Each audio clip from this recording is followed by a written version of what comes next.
चंडीगढ़ में 2 दिवसीय Haryana Africa conclave का दूसरा दिन आज राज्यपाल बंडारू दत्तात्रेय और उप मुख्यमंत्री दुष्यंत चौटाला हुए शामिल। सीएम मनोहर लाल समापन सत्र में प्रदेश सरकार का विजन रखेंगे।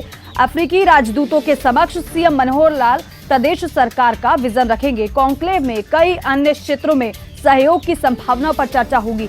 सांस्कृतिक आदान प्रदान को बढ़ावा देने पर भी चर्चा की जाएगी।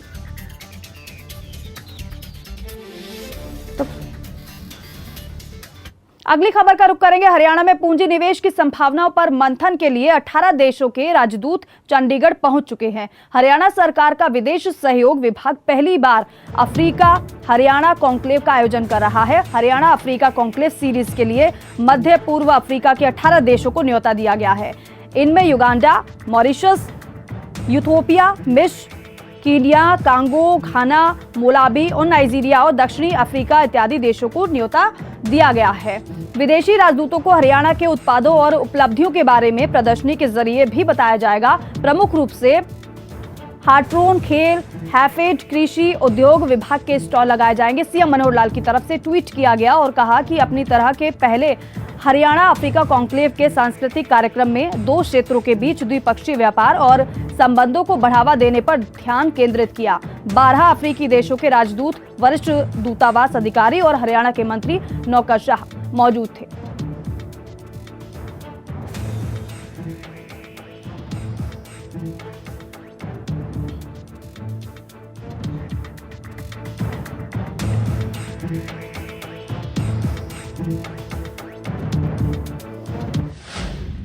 अगली खबर का रुख करेंगे। इस बार हरियाणा के यमुनानगर में लगेगा ऐतिहासिक कपाल मोचन मेला। प्रशासनिक परिजनों के बाद शिक्षा मंत्री ने की सीएम मनोहर लाल से बात और मेले को लेकर कई संस्थाएं शिक्षा मंत्री कंवरपाल से मिलने पहुंची थीं। सीएम से बात करने के बाद शिक्षा मंत्री कंवरपाल ने दी मेला लगने की मंजूरी और मेले में पंजाब, हरियाणा, हिमाचल से करीब 10 लाख श्रद्धालु पहुंचते हैं। और अगली खबर का रुख करेंगे। हरियाणा में भाजपा सरकार के 7 साल पूरे होने के अवसर पर कार्यकर्ताओं को संबोधित करते हुए मुख्यमंत्री मनोहर लाल ने कहा कि हरियाणा में लिंगानुपात की समस्या खत्म हुई। भ्रष्टाचार रोकने के लिए ऑनलाइन ट्रांसफर पॉलिसी लाई गई। महिला थाने खोले गए। पुलिस की भर्ती में 10% महिलाओं की भर्ती की गई।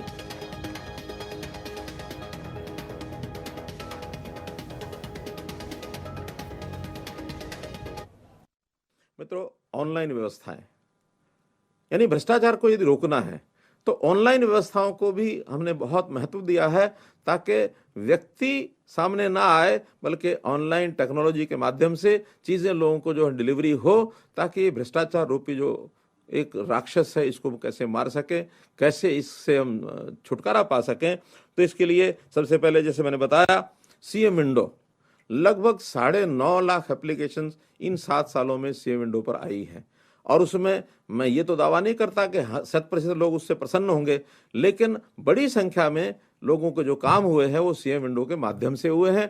लोगों की जो भागदौड़ है, ये मंत्रियों के पास जाना, विधायकों के पास जाना, मुख्यमंत्री आवास पर जाना, कार्यालय में जाना और डीसीज के चक्कर लगाना, इसकी बजाय थोड़ी सी समझदारी से काम लेने पर अब सीएम विंडो में जब शिकायत लगाई जाती है तो क्षेत्र में जो लोग हल करते हैं वो शिकायतकर्ता को और एमिनेंट पर्सन, आप लोगों में से ही बहुत से एमिनेंट पर्सन बने हुए हैं, उनको बुला करके उन समस्याओं का और हल किया जाता है। और हरियाणा में अंतर्राष्ट्रीय गीता जयंती 2 दिसंबर से 19 दिसंबर तक मनाई जाएगी। महोत्सव में देश के ही नहीं बल्कि विदेशों से भी कलाकार पहुंचेंगे। यहां पर देसी और विदेशी कार्यक्रमों की छटा बिखेरेंगे। राष्ट्रीय और अंतर्राष्ट्रीय आयोजन पुरुषोत्तमपुरा बाग और हरियाणवी लोक कलाकारों का मंच हरियाणा पवेलियन में होगा और हरियाणा सरकार ने ट्वीट कर इस बारे में जानकारी दी है।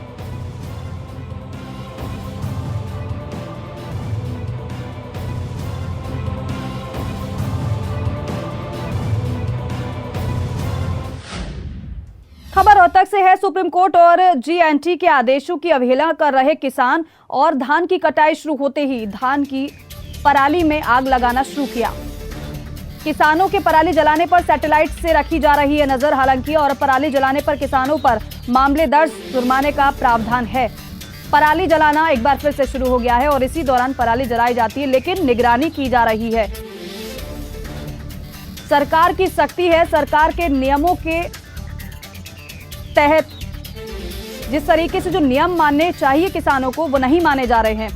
उसका उल्लंघन किया जा रहा है और पराली किसान जला रहे हैं।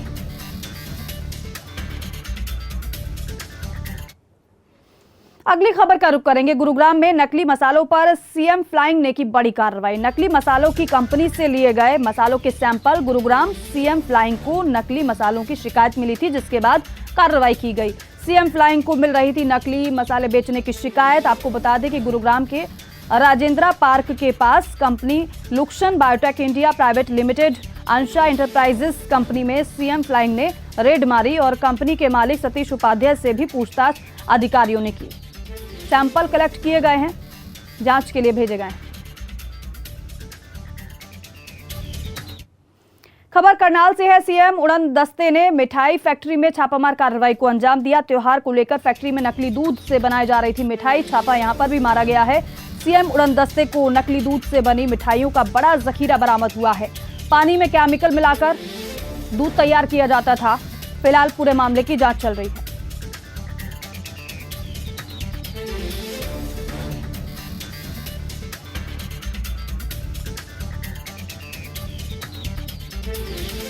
तो मिठाई फैक्ट्री पर बड़ी कार्रवाई की गई है। छापेमार कार्रवाई को अंजाम दिया गया। यहां पर भी सैंपल इकट्ठा किए गए हैं जांच के लिए। शिकायत लगातार मिल रही थी कि यहां पर नकली दूध बनाया जा रहा है, जिससे मिठाइयां बननी थी, और लेकिन इससे पहले ही इस पूरे कालाबाजारी का भंडाफोड़ किया गया।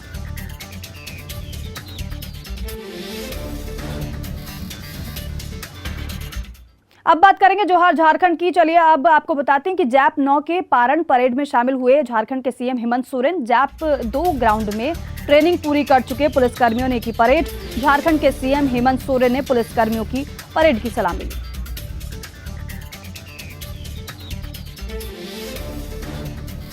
तो जैप 9 के पारण परेड में सीएम सोरेन ने सलामी ली। तस्वीर कार्यक्रम की है।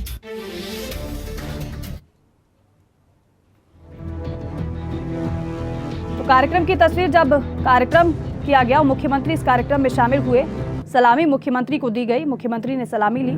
जैप 2 ग्राउंड में ट्रेनिंग पूरी कर चुके पुलिसकर्मियों ने परेड की और इस दौरान मुख्यमंत्री हेमंत सोरेन मौजूद थे।